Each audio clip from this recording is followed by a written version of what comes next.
Last video में हमने देखा था अवयव के गुणधर्म, जिसमें पहला हमने देखा था परिवर्त अवयव।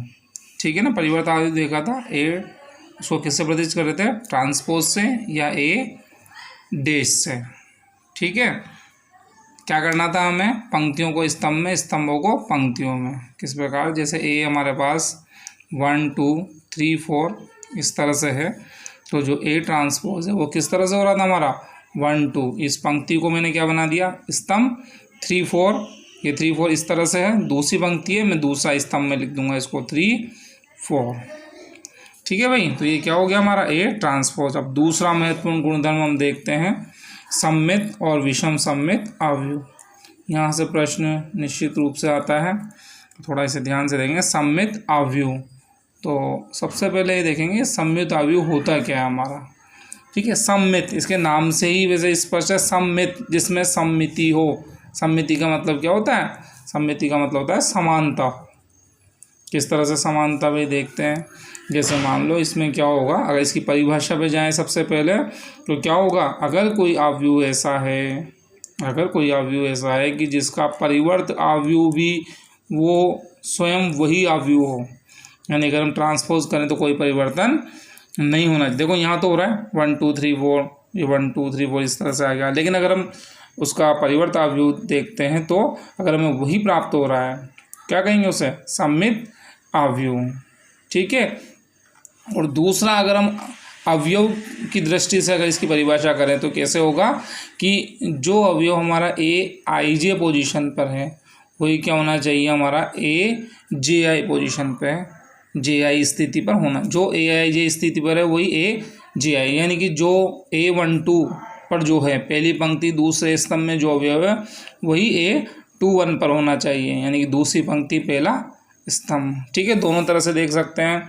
अगर ट्रांसपोज यानी कि परिवर्त अवयव भी वही प्राप्त हो रहा है तो सममित अवयव है, और अगर ए आई जे स्थिति पर जो अवयव है वही ए जे आई, आई का मतलब पंक्ति, जे का मतलब स्तंभ, यानी जो ए 1 2 पर है वही ए 2 1 पर, जो ए 1 3 पर है वही ए 3 1 पर। इस प्रकार से तो हम किस तरह से बनाएंगे, एक सममित अवयव बनाते हैं, एक जनरल सममित अवयव।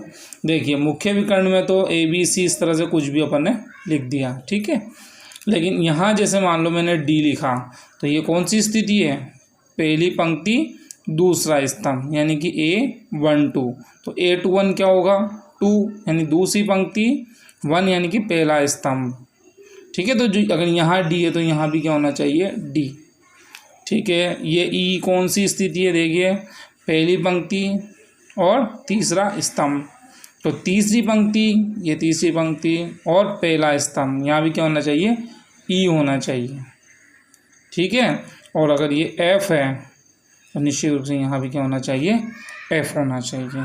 तो ये तो मैंने तुम्हें अवयव की स्थिति से बता दिया, अवयव की स्थिति कौन सी है उसके अनुसार हम देख सकते हैं। और अगर हम देखना चाहें ए ट्रांसपोज अगर करते हैं, जो तुम्हारी दूसरी परिभाषा है, तो कैसे ए डी ई, इसको मैं स्तंभ बना देता हूँ, ए डी ई इस तरह से, डी बी एफ, तो ये हो गया डी बी एफ, और ई एफ सी, तो ये हो गया ई एफ सी। अब देखो देखें ये क्या वापस से हमें ए प्राप्त हो रहा है कि नहीं हो रहा है, देख लो। अब इसे A D D B F E F C. ठीक है, तो इसे क्या कहेंगे हम, सममित अवयव। सममिति है मुख्य विकर्ण के सापेक्ष, देखो सममित है, ये मुख्य विकर्ण है, तो इसके इधर जिस तरह से अवयव है डी एफ, इधर भी वही डी एफ, उसी तरह से सममिति है, इसलिए इसे क्या कहेंगे हम, सममित अवयव।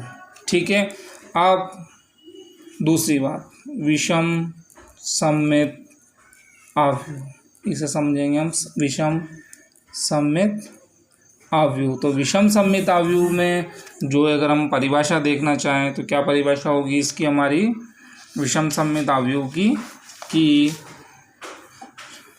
अगर हम ए ट्रांसपोज करते हैं, ठीक है, क्या किया हमने, ए का परिवर्त अवयव किया, और अगर हमें माइनस ए प्राप्त हो रहा है, क्या प्राप्त हो रहा है, माइनस है, तो उसे क्या कहेंगे हम, विषम